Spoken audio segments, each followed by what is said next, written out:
kita berdoa terlebih dahulu ya. Oke, silakan berdoa dipimpin oleh ketua kelas. Wildan, mangga. Duduk siap. Sebelum belajar, mari kita berdoa. Berdoa mulai.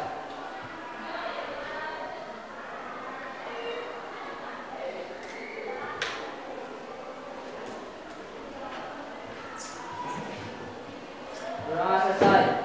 Beri salam. Assalamualaikum warahmatullahi wabarakatuh. Iya, semuanya kita sudah berdoa. Sudah siap untuk memulai pelajaran? Ya. Sudah siap? Ya. Oke, sebelum kita memulai pembelajaran kita, Bapak absen terlebih dahulu ya. Ai ada? Andri? Arga? Azhar? Bagja? Sakit. Chandra? Dea? Didit? Elsa? Galang? Guru? Hendra? Hendra izin. Ismi? Hilmi? Munajar? Nurul?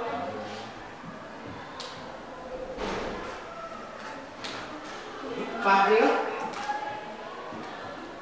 Radit? Rebi? Ridho? Rizky? Rohma?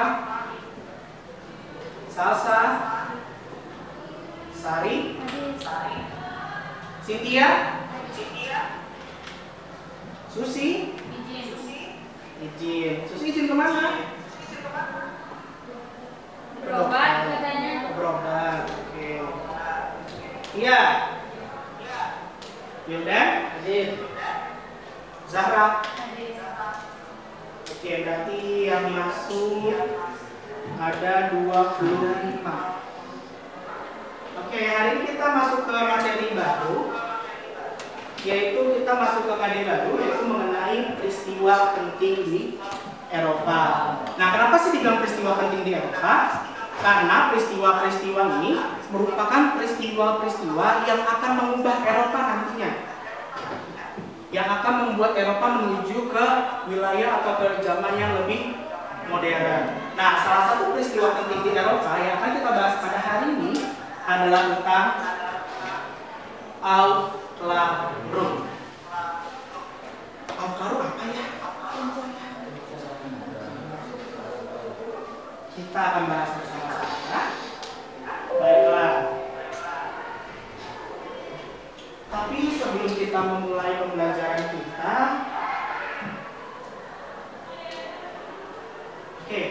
sebelum memulai pembelajaran, kayaknya kita siapin dulu nih untuk buku pelajaran sejarah peminatan. Sudah semua siap? Coba tunjukin buku-bukunya. Sudah? Agar pembelajaran kita lebih aman dan nyaman, jadi Bapak menghimbau kepada anak-anak Bapak sekalian, handphonenya ditaruh di meja, jangan baru. Nah, jadi biar kita selama pembelajaran fokus. Nah, kita sudah berdoa, kita sudah mengecek pembelajaran, sudah siap untuk belajar semuanya? Siap. Kita juga sudah cek kehadiran. Kita akan membahas mengenai Aufklärung. Nah, sebelum masuk ke Aufklärung, Bapak mau ada tes awal dulu nih. Tesnya adalah apa yang kalian ketahui tentang Aufklärung? Ada yang udah pernah baca-baca mungkin sebelumnya? Ada yang tahu tentang Aufklärung? Angkat tangan, nggak apa-apa kalau memang tahu. Apa Azhar?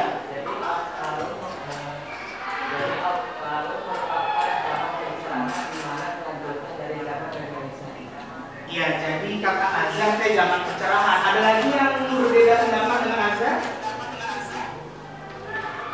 Ada lagi? Sepakat semua dengan Azhar? Iya, jadi ya udah cukup tahu ya kalian tentang Al-Qarun dan kalian sudah membacanya. Kita akan bahas lebih lengkap lagi. Nah, kalau anak-anak sekalian, kalau kalian mendengar kata pencerahan, apa sih yang dalam benak kalian? Pencerahan. Apa itu? Lebih terang. Terus apa lagi? Ada tahu? Kalau dengar kata pencerahan bisa katamu? Kalau dengar kata pencerahan apa yang dalam benak kalian? Kira-kira itu kayak gimana?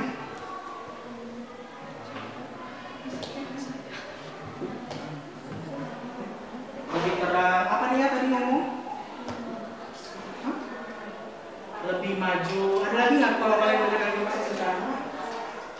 Lebih luas. Apalagi kalau ngomongin pencerahan?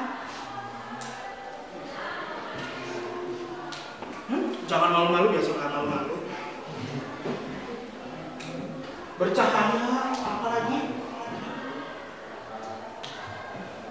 lebih terang. Jadi ibarat kata kalau dibilang pencerahan ada sesuatu yang dulu tuh gelap banget ya, tiba-tiba ada lampu jadi cerah, namanya disebut pencerahan. Nah itu ya. Lanjut. Masih ingat gak nih dengan materi sebelumnya? Materi sebelumnya kita membahas tentang apa? Nah, yang bisa angkat tangan, apa yang bisa menjelaskan tentang Renaissance? Ayo. Renaissance. Jangan malu-malu, ayo. Apa Renaissance? Renaissance berasal dari bahasa apa? Bahasa Prancis, pinter. Apa dia artinya? Kembali. Apa artinya? Kelahiran kembali.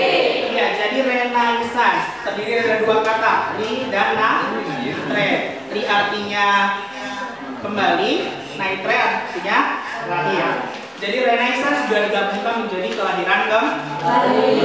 Nah, kira-kira nih, kalian udah tahu tentang Renaissance, kira-kira apa ya kaitan Renaissance yang sudah kita bahas di pertemuan sebelumnya dengan terjadinya Al-Qarun?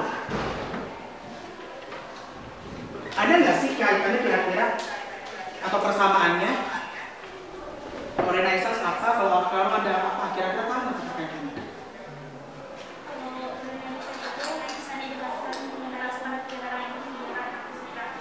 Kalau Al-Qarun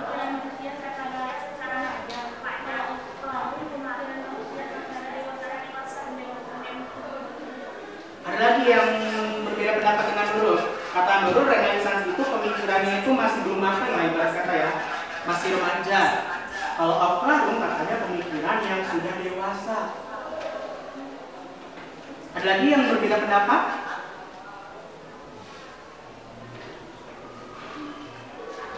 Ada? Sepakat semuanya? Ya, jadi hari ini kita akan membahas lanjutan dari zaman Renaissance. Zaman lanjutan Renaissance adalah Al-Qarun.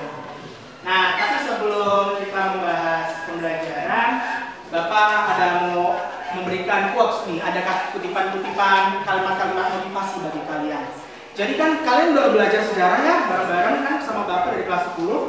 Kalian udah tahu bahwa salah satu fungsi dari ilmu sejarah adalah pembelajaran bagi kita. Betul atau betul? Betul. Nah, di sini ada sebuah kutipan yang dari seorang tokoh sejarah yang bernama Cicero.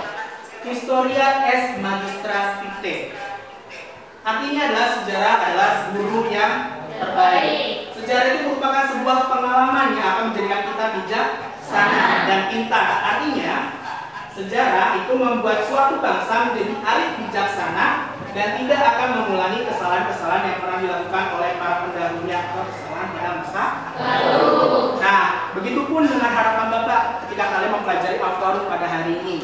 Salah satu fungsi sejarah adalah fungsi edukatif. Fungsi edukatif artinya apa? Untuk apa? Untuk pembelajaran, untuk pendidikan. Ada juga fungsi sejarah yang lainnya, fungsi inspiratif. Jadi menginspirasi agar dari pembelajaran sejarah kita pada hari ini dapat menginspirasi kalian, bisa menjadi pedoman kalian, pijakan kalian agar di masa depan kalian nanti ini menjadi penerus masa depan. ketika kalian tidak menjadikan sejarah sebagai pijakannya, ibarat kata kalian seperti mengendarai motor. Kalian mengendarai motor, tapi dengan sejarah ibarat kata spionnya. Kalian tetap memandang ke depan, tetapi kalian tetap berhati-hati dengan melihat spion dari belakang. Begitulah guna ilmu sejarah. Itu ya. Nah, selain kutipan dari Cicero, ada juga kutipan tentang abad pencerahan ini, yaitu dari salah satu tokohnya yang bernama Immanuel Kant.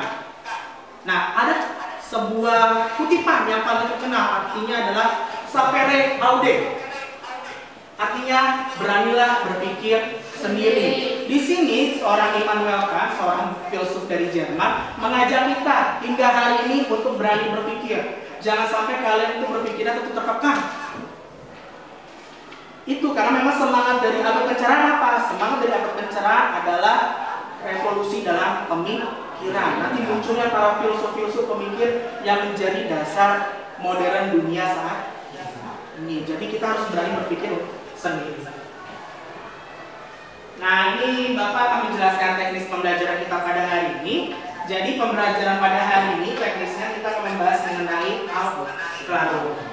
Ini kali tiganya kita akan menilai pengetahuan, keterampilan, dan sikap.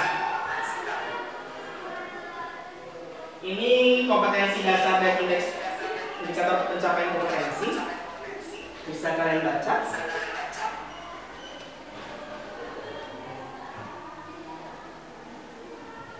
Nah, dalam jadi ini tujuan pembelajaran kita pada hari ini. Nah, untuk mekanisme pembelajarannya nanti, kelas akan dibagi menjadi 6 kelompok. Kebetulan sudah duduk per kelompok semuanya? Oke, bagus. Nah, nanti tiap kelompok akan saya berikan lembar kerja peserta didik bersama teman-teman sekelompoknya. Kalian mengerjakan soal-soal berbasis masalah yang ada di AKPD. Pencarian dari mana, Pak? Pencarian bisa dari buku yang sudah ada kalian gunakan semuanya? Ya. Saya sudah memberikan modul di grup WA? Itu bisa kalian gunakan sebagai sumber kalian untuk mengisi apa? PD. Selain dari buku, bisa juga menggunakan logika kalian. Karena di sini kalian dituntut untuk menganalisis. Menganalisis itu seperti yang saya Bapak bilang berkali-kali, menganalisis tidak pernah dapat didapatkan dari buku. Kalian harus benar-benar menganalisis. Dasarnya ada dari buku, nanti kalian olah dalam pikiran bisa menemukan jawaban analisis. Nah, dan di situ pengerjaan dilakukan dengan diskusi bersama kelompok. Dan setelah itu KKPD sudah dikerjakan, nanti anak-anak sekalian akan melakukan presentasi. Nah, untuk teknik penilaiannya ini, KKM kita 70. Lalu untuk penilaian sikapnya Bapak menilai 3 sikap. Dari sikap Bapak akan menggunakan observasi, jadi Bapak mengamati kalian. Yang kedua adalah penilaian pengetahuan, ada tes tertulis. Nanti di akhir ada tes tulisnya. Dan yang ketiga adalah penilaian keterampilan adalah unjuk kerja atau lembar penilaian presentasi. Jadi nanti kalian presentasi. Nah, kita sudah bagi kelompok ya? Sudah dulu berkelompok? Sudah. Bapak mau ini dulu, tes dulu. Kelompok 1 mana suaranya? Ini kelompok 2, angkat tangan. Kelompok 2 ini, kelompok 3, kelompok 4, kelompok 5, kelompok 6. Oke. Kita mau ice breaking dulu nih. Jadi sebelum kita memulai pembelajaran, biar fokus, biar enak nih semangat belajarnya, biar fokus, kita ada ice breaking sebentar. Sudah siap semuanya? Sudah siap? Coba kalau sudah siap, coba berdiri semuanya.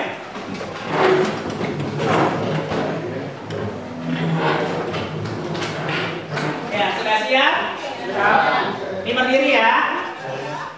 Oke. Dengarkan instruksi dari Bapak. Ikutilah kata-kata saya.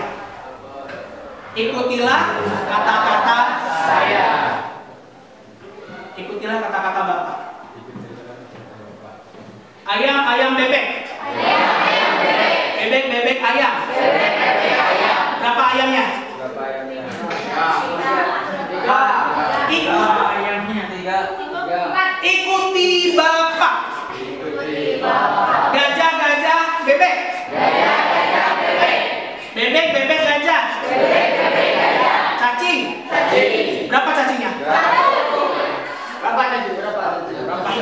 Ikuti Bapak. Ayam, bebek.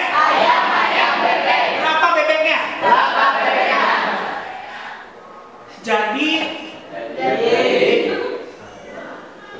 kalau bilang berapa bebeknya yang bilang 1, berarti nggak fokus. Kan saya bilang ikuti Bapak. Tapi rata-rata sudah fokus semua. Berarti siap untuk belajar ya? Ya. Oke, tepuk tangan dulu kita semua.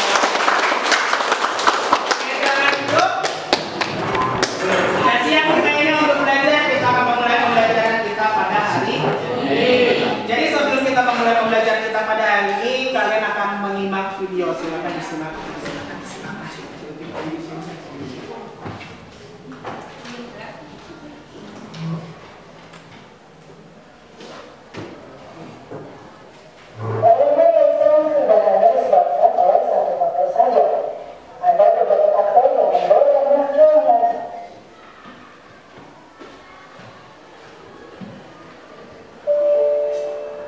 Hey, kami jadi sekarang, senang lagi. Di video 2 tentang sejarah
Ya, jadi itulah mengenai tentang classroom.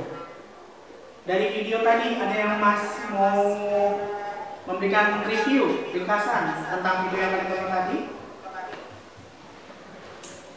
Jadi apa yang dari video tadi yang kalian tangkap tentang classroom? Ayo. Jadi classroom itu apa? Tadi ada yang bisa menangkap? Ya, Rebi mau apa tadi Rebi? Jadi classroom itu apa? Ya, jadi pencerahan ini terjadinya di mana Rebi?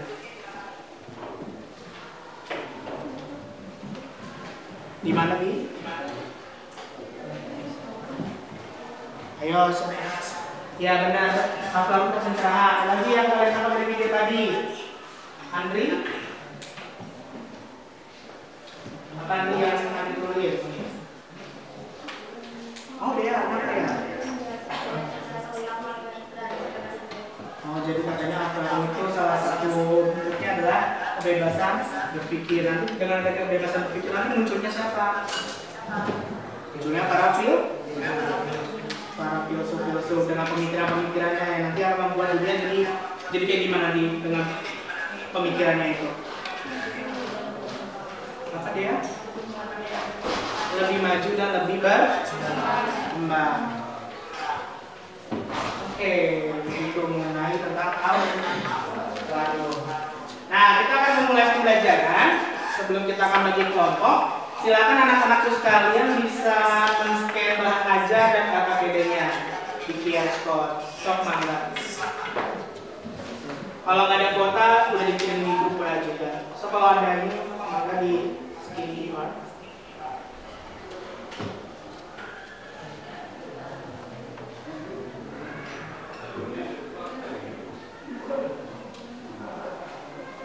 Sudah semua di scan QR? Sudah? Sudah semua sudah ada? Oke, kita akan lanjut. Nah, kita akan masuk ke tugas ke kelompok. Bapak bagikan dulu ya lembar kerjanya.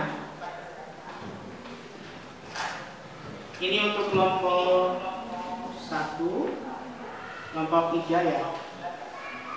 Kelompok 2, kelompok 4, kelompok 5, dan kelompok 6.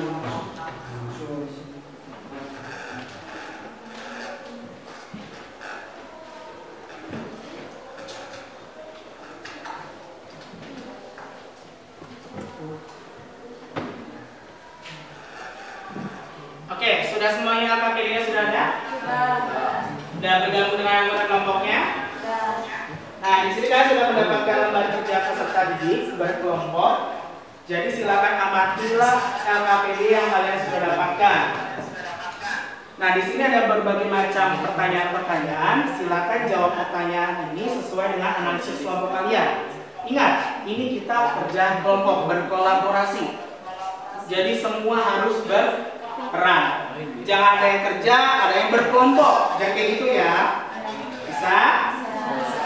Nah, habis kalian sudah menjawab pertanyaan-pertanyaan itu, nanti kalian juga bisa mempersiapkan diri untuk melatih diri kalian melakukan presentasi.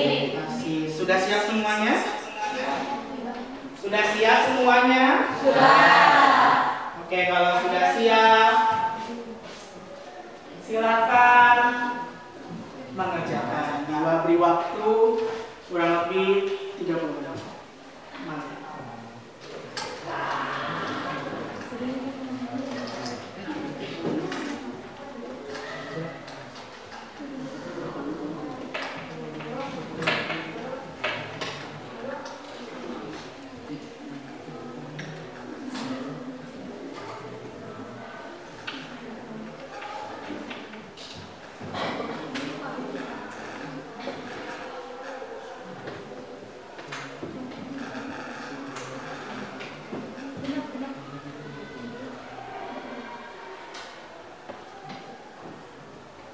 Jangan lupa ditulis nama anggota kelompoknya.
Ya, jangan lupa karena kita berbatas waktu, jadi silakan berjalan bentar lagi.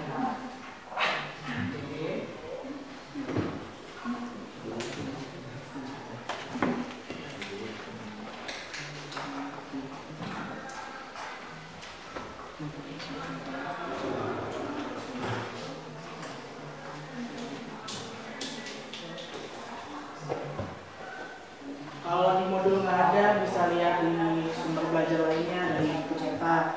Kan jangan satu sumber ya. Kan Bapak udah ngajarin kalian nggak pakai satu sumber kan buat apa-apa. Bisa pakai sumber yang lain.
dosen pembimbing intensif gitu kan.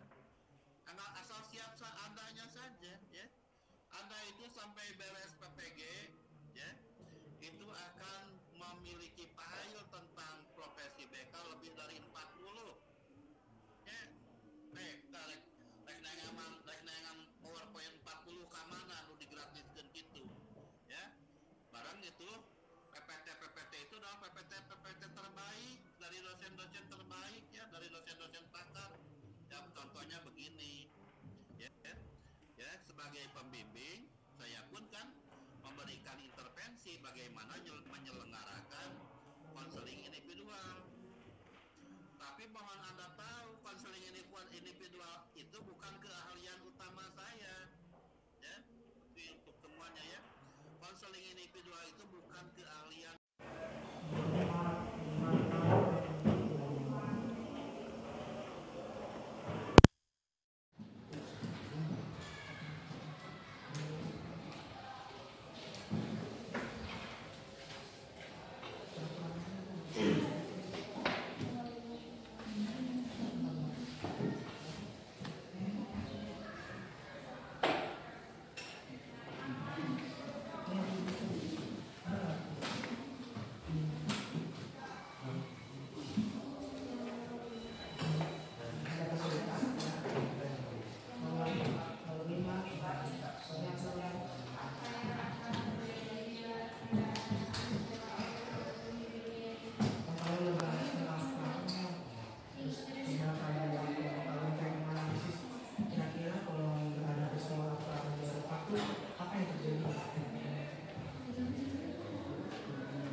semuanya?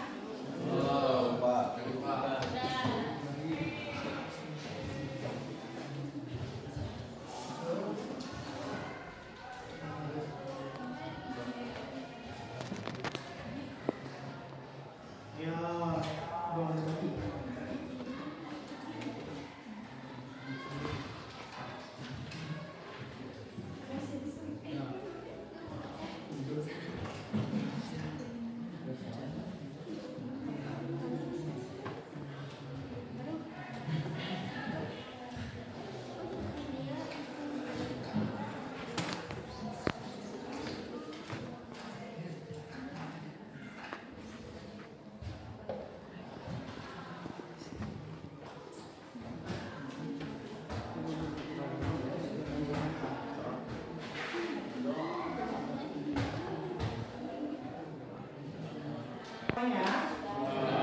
Sudah, kelompoknya sudah? Azhar sudah ya? Sedikit lagi dulu sudah? Isti sudah, Isti? Sudah. Kelompok Gang Isti sudah? Sudah. Kelompok Rebi sudah? Sudah. Belum dari kelompok siapa? Kelompok 1, kelompok 2, tinggal lagi. Mana yang belum?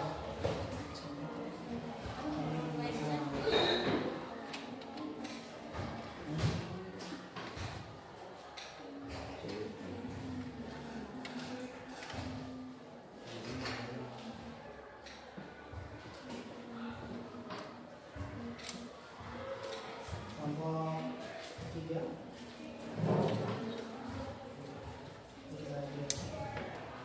Oke, ada semuanya ya.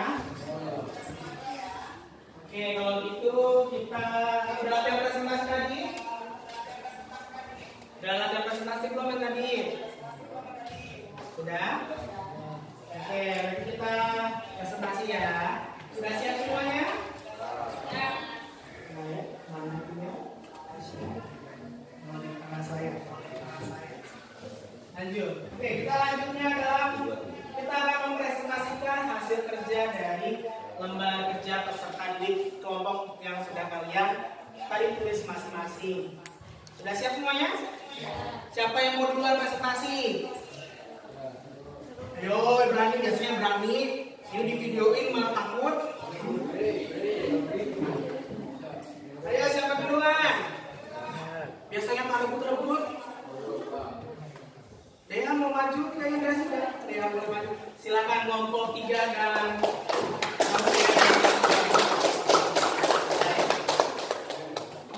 hah? Semua dong. Kan berkelompok. Oke. Baik, teman-teman. Halo semuanya. Di sini kita akan presentasikan hasil kerja dari kelompok kalian. Perkenalkan nama saya Delia.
Siap semuanya? Siapa lagi yang mau maju duluan?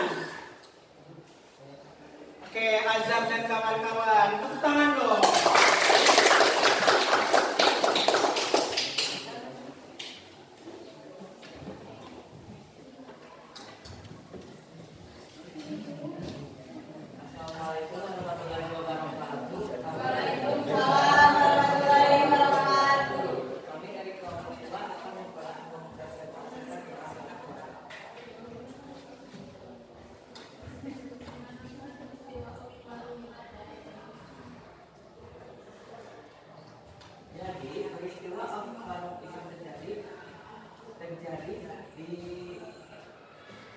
Jadi gerakan Australia ini melanda kawasan Eropa, terutama di Inggris dan meluas ke Prancis hingga ke Jerman. Pertanyaan kedua adalah Siapa saja yang berada filosofi baru?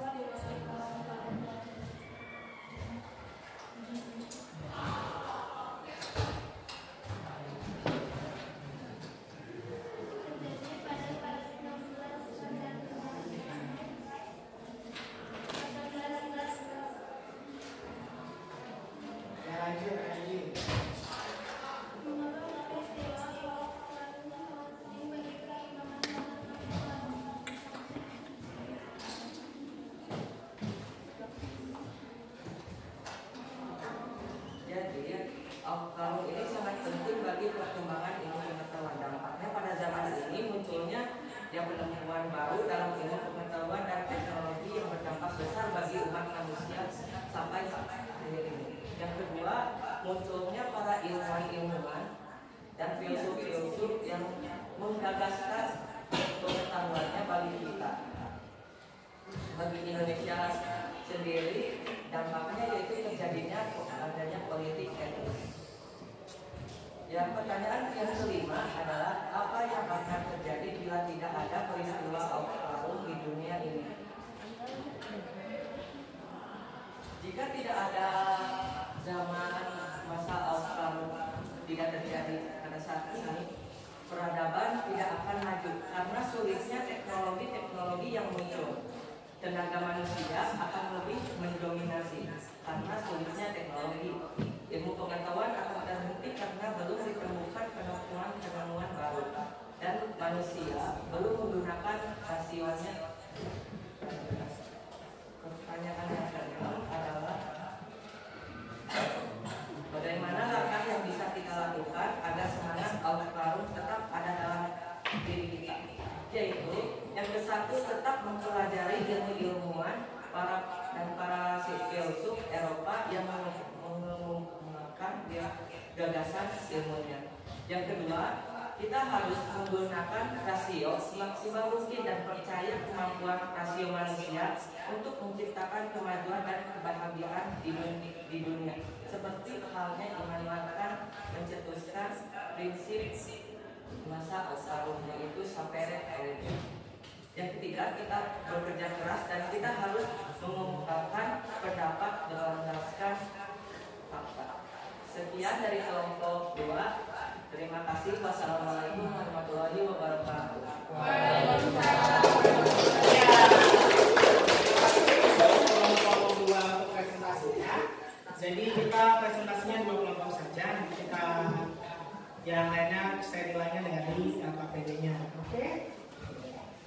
Oke, hari ini kita sudah masuk ke tahap yang terakhir dari pembelajaran kita pada hari ini. Jadi setelah kalian tadi mempresentasikan, tadi kalian menonton video, membaca sumber-sumber, lalu mendiskusikan tentang Aflarung, apa sih yang bisa kalian simpulkan tentang Aflarung ini? Ada yang mau memberikan jawaban? Ayo. Ayo.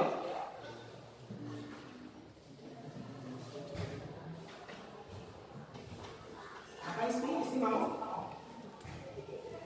Jadi apa nih yang bisa kalian simpulkan tentang Aflarung? Coba apa?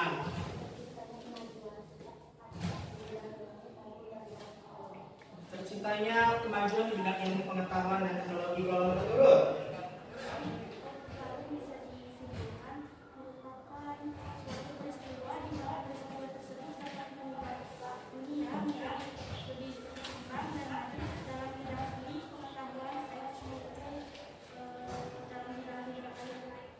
Iya, jadi begitu mengenai aflarum. Bisa kita kalau dari Bapak sendiri, jadi Bapak akan review nih tentang aflarum. Nah, aflarum sendiri adalah sebuah abad pencerahan yang terjadi setelah abad ke-8.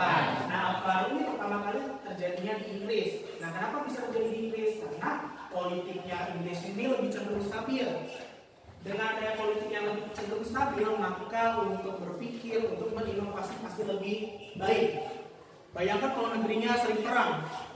Apakah bisa kita berinovasi?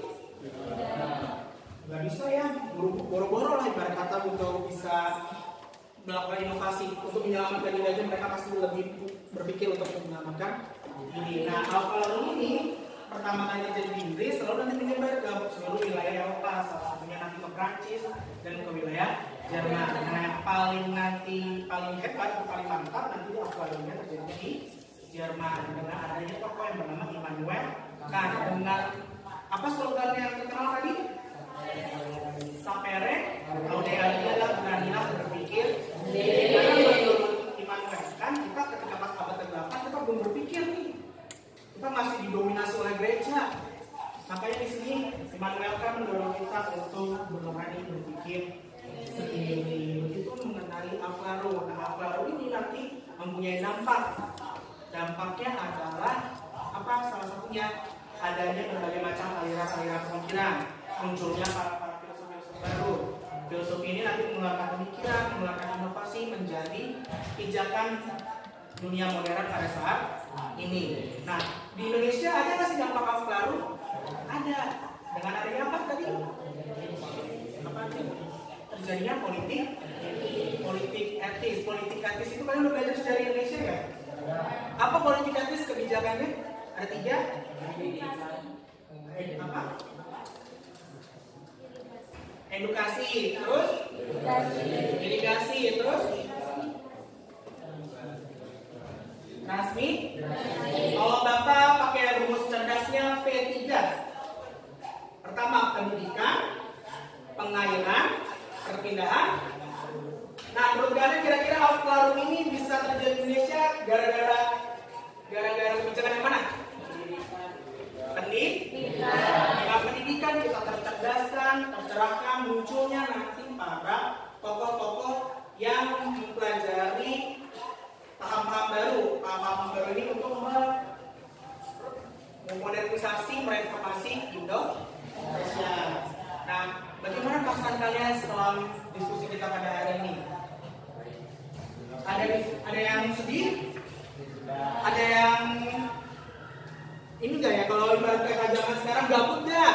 Ya. Semuanya kerja ngomong? Ya. Nah, kalau ini gimana perasaan ini?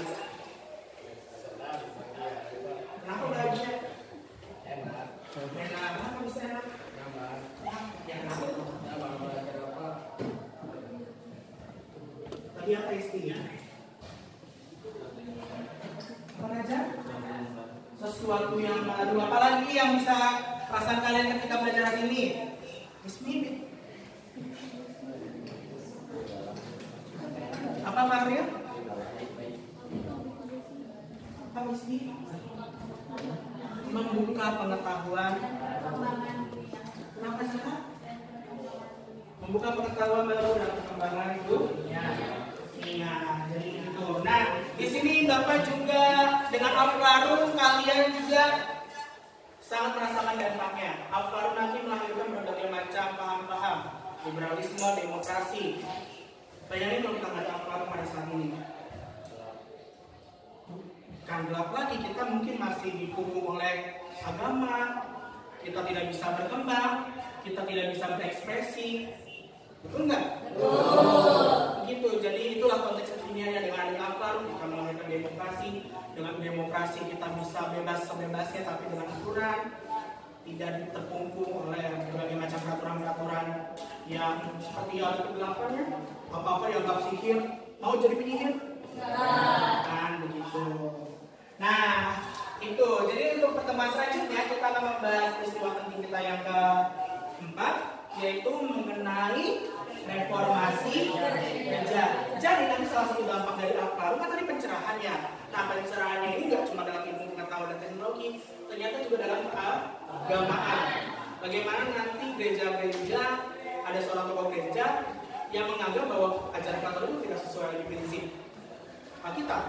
Maka terjadinya reformasi gereja hingga nanti munculnya agama Protestan seperti itu. Oke, anak-anak sekalian.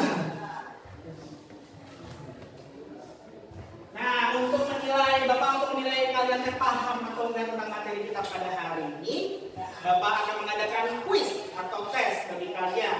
Tesnya itu berbasis Word.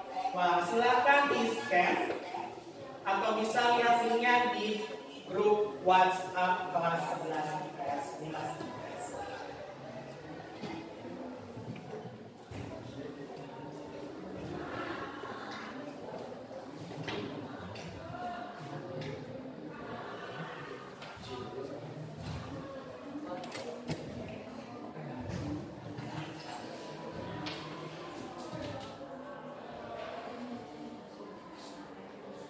Di-scan bisa, lihat di grup WA bisa.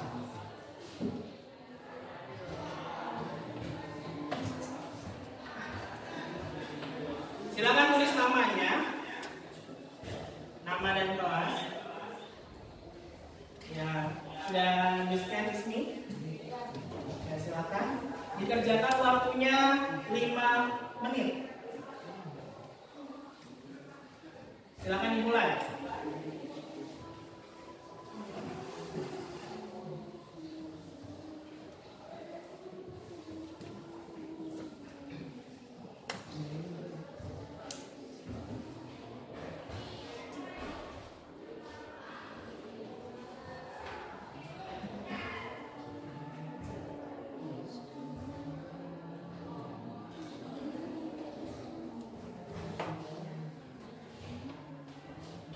Ya, jangan sampai kena iblis di situ ya.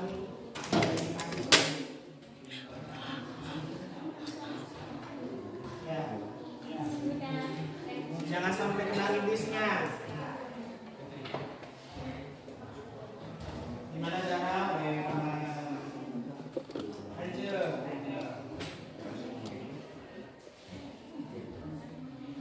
Lanjut.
Lihat di situ ada nyawanya, jangan sampai habis nyawa kalian.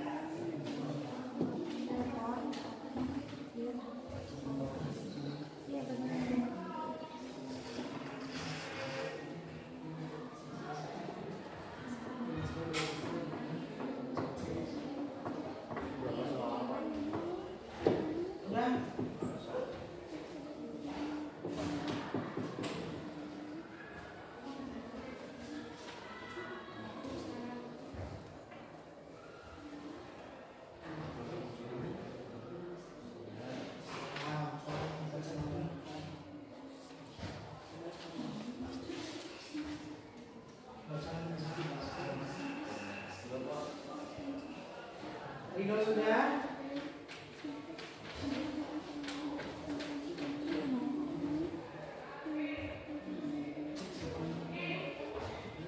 Ya sudah semuanya? Sudah? Sudah semua?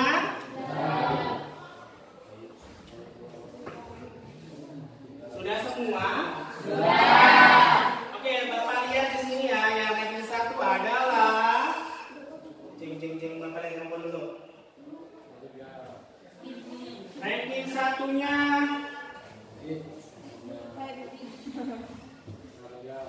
siapa nih ranking 1-nya? Ranking 1-nya di sini. Siapa? Ranking 1-nya ada Ridho Ilham.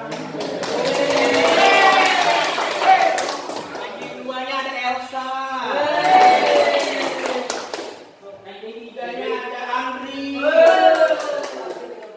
Coba di-share di bawah KKM Bang.